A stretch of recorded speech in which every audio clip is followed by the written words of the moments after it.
Assalamualaikum warahmatullahi wabarakatuh. Konnichiwa. O genki desu ka? Kyou wa desu ne, 4つの言語、あれは日本語とアラビア語、英語、それからもちろんインドネシア語を勉強しましょう。Nah, kali ini kita akan belajar 4 bahasa asing sekaligus. 3 bahasa asing ya, 1 bahasa Indonesia sekaligus. Sama seperti pada video yang pertama. Sebelumnya sudah kita menggunakan 1 objek, maka hari ini kita menggunakan 2 buah objek dari kata kerja transitif dan intransitif. Tapi hari ini kita menggunakan kata kerja transitif, kata kerja yang membutuhkan objek, atau dalam bahasa Arab fi'il muta'addi, karena ada satu lagi fi'il lazim yang memang dia tidak butuh objek. Contoh, telah datang si Ali, ja'a Aliyun, jadi tidak butuh objek. Matahari terbit, sun rises, tidak perlu. Tetapi kalau saya minum susu, ya, susu itu objek. Nah, jadi bagaimana kalau 2 objek? Bagaimana kalau 3 objek? Kita akan lanjutkan dalam video kita kali ini. Mudah-mudahan bisa disenangi, diamalkan tentunya, dan menjadi motivasi untuk kalian para mahasiswa untuk belajar bahasa asing. Kuasai 2 bahasa asing paling tidak sebelum tamat. Buat itu sebagai sebuah komitmen. Saya harus menguasai 2 bahasa asing minimal, ya. Jadi simak terus video ini.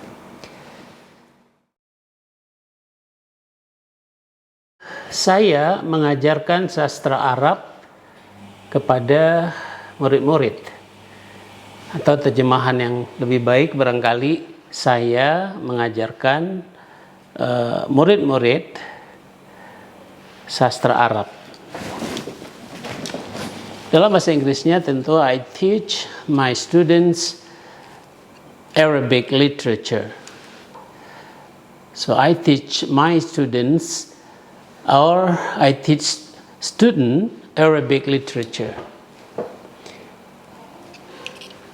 Dari sini kita melihat bahwa pola subjek, verb, objek, apakah objek 1 dan objek 2 ini berlaku untuk bahasa Indonesia. Bagaimana dengan di bahasa Inggris? I is the subject of the sentence. Then of course to teach is verb. Ya, teach, teaching, taught. So saya mengajar di sini. And then student or my students, ini adalah direct object, DO, and then Arabic literature, ya. Literature ini adalah noun. Jadi Arabic literature ini adalah dalam bahasa Inggris ini disebut dengan pola subjek, verb, direct object, noun. Itu barangkali bisa dilihat pada resume, ya, bagian paling depan dari kamus Oxford Dictionary. Nah, jadi tetap ada direct object, polanya sama dengan bahasa Indonesia.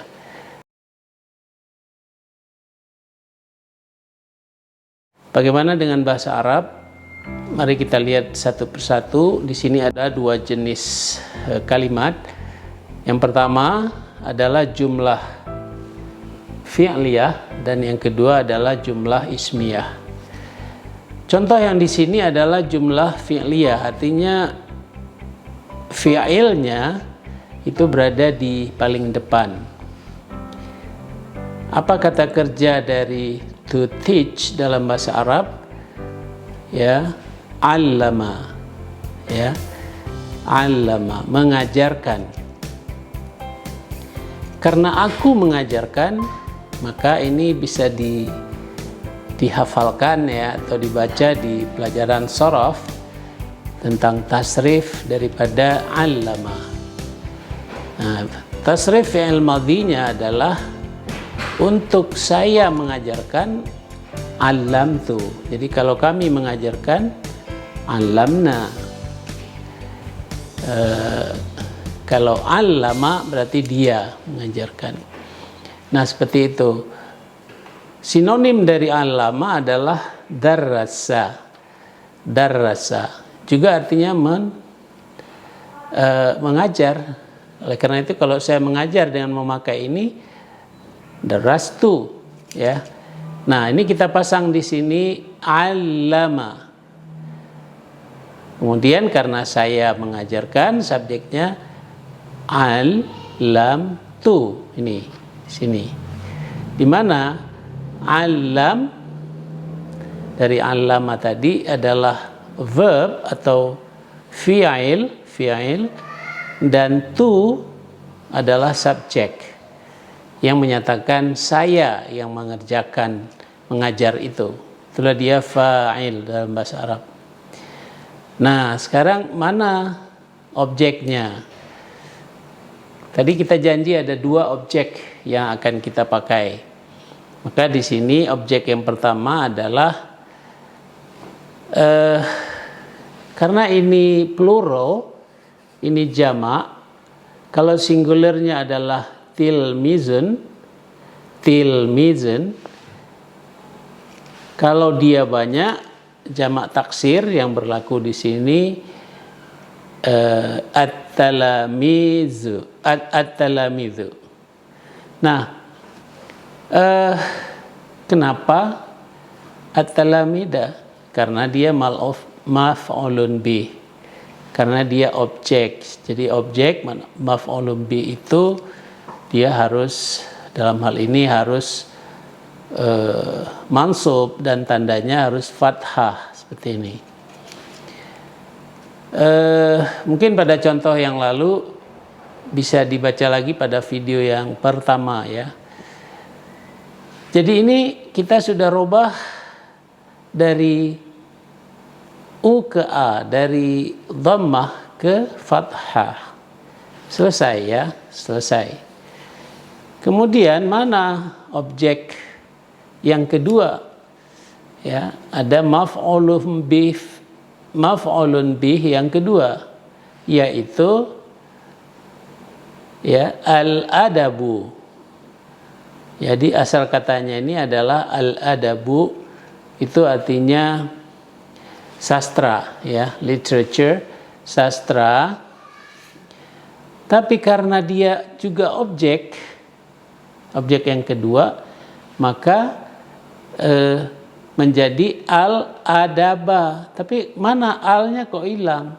Karena dia juga sebagai mudhaf. Jadi ini adalah kalimat majmu' idhafah. Maka adaba, maka adab apa ya, literature apa? Literature Arab ya. Jadi al-arabiyyi. Nah, ini harus kasrah. Jadi ini disebut dengan mudhaf ilaih. Ya, inilah bahasa Arab. Jadi kalau kita lihat, kita harus hafal ya perubahan kata kerja di bahasa Inggris. Di Indonesia tidak perlu kita hafal, tapi Indonesia kaya dengan kata depan ya, awalan akhiran. Itu membuat yang belajar bahasa Indonesia juga bingung gitu ya. Kalau di sini dia perubahannya yang harus kita hafal, seperti pada video belajar bahasa Inggris metode rumus, itu kita memang harus punya daftar. Kita harus lihat kamus perubahannya. Teach, teaching, taught, taught, sit, sitting, sit, sit, read, reading, read, read. Seperti itu ya. Write, writing, wrote, written. Nah, seperti itu perubahannya. Tapi kalau bahasa Arab ini fi'ilnya memang ada 3, yaitu mudhari', madhi, mudhari' dan fi'il amar. Ya, tentu ada fi'il nahi, tetapi sama aja karena kita hanya menambahkan lam di sana. Nah, ini juga terjadi perubahan. Nah, ini mu'rab ya. Ini berubah. Tapi kalau fi'il karena ada tu maka dia berubah. Tapi kalau dasarnya adalah mabni, allama ya. Karena ada subjeknya, ini berubah dia. Bagi yang ingin memperdalam bahasa Arab tentu harus buka buku lagi ya, atau cari guru, atau belajar online ya, kursus online. Saya sendiri masih kursus online. Sekarang kita lihat bagaimana dalam bahasa Jepang.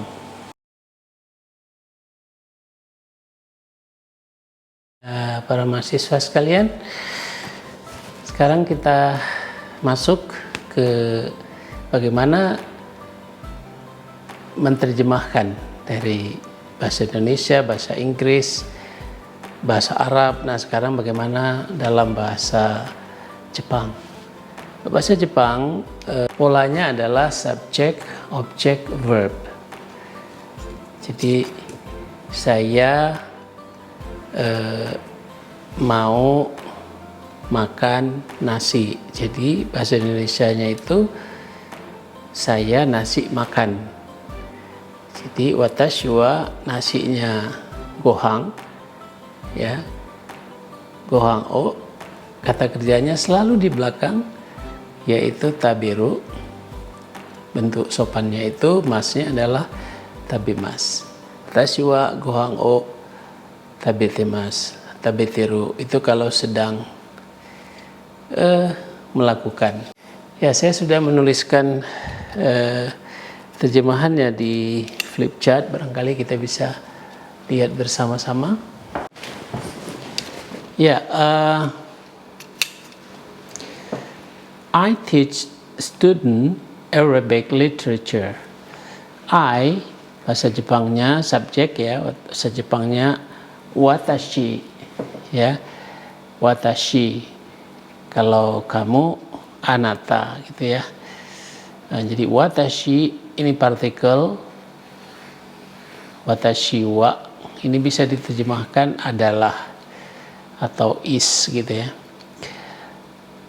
Nah, students ya, I teach students. Students adalah gakusei. Jadi ini adalah gaku. Ini tadi wa tashi.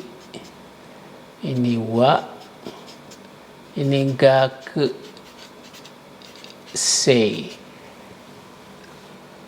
Nah, kalau banyak maka kita bisa tambahkan gakusei tachi ya. Watashi wa gakusei tachi ni. Nah, kita tinggal tambahkan aja dengan hiragana di sini watashi wa gakusei tachi. Sama kalau di sini saya banyak itu kan kami, jadi watashi tachi. Partikel ini apa yang diajarkan? Yang diajarkan adalah Arabic literature. Arabic literature yang dalam bahasa Inggris ini direct object dan ini adalah noun. Jadi di dalam bahasa Jepang pola MD ini sama, tapi kalau bahasa Indonesia terbalik ya, hukum DM. Nah, jadi ini kita tulis dalam katakana karena ini istilah asing, Arabia. Jadi Arabia. Nah, ini kanji untuk bacaan go, ya, bahasa.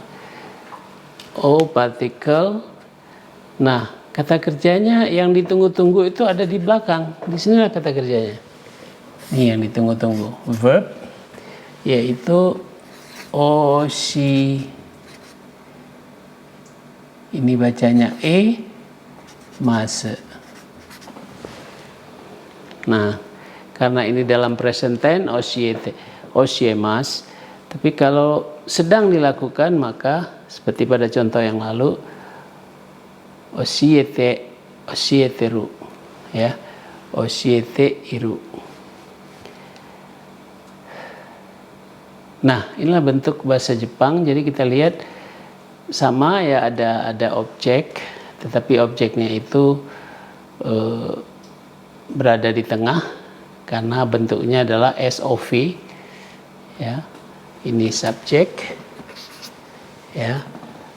Ini adalah objek. Ya, dua contoh dalam dua bahasa mudah-mudahan memicu motivasi Anda untuk belajar bahasa asing. Karena waktu berlalu begitu cepat. Jadi seorang mahasiswa itu 4 tahun itu nggak lama. Biasakan setiap hari 1 jam saja untuk belajar bahasa asing. Apakah melalui YouTube ya, film, Netflix ya, atau lainnya, atau ngambil les online. Tapi itu harus menjadi sebuah target untuk nanti dituliskan di CV, kurikulum vitae, bahasa asing yang dikuasai. Kita bisa tuliskan misalnya bahasa Arab, bahasa Jepang, bahasa Inggris, bahasa Rusia, bahasa Jerman, atau bahasa apa lagi. Cukup pilih 2. Ya. Saya kira mudah-mudahan ini bermanfaat untuk adik-adik semuanya. Silakan komen atau bertanya, karena saya berusaha untuk mengajar supaya saya tidak lupa dengan pelajaran-pelajaran yang dulu pernah saya pelajari, dan ada juga yang masih sedang saya pelajari. Dan yang kedua adalah prinsip mengamalkan sebuah hadis, yang hadisnya saya kembali nanti saya tuliskan di layar sebagai penutup. Demikian, kalau bermanfaat silakan subscribe, share sebanyak-banyaknya. Oke, makasih. Assalamualaikum warahmatullahi wabarakatuh.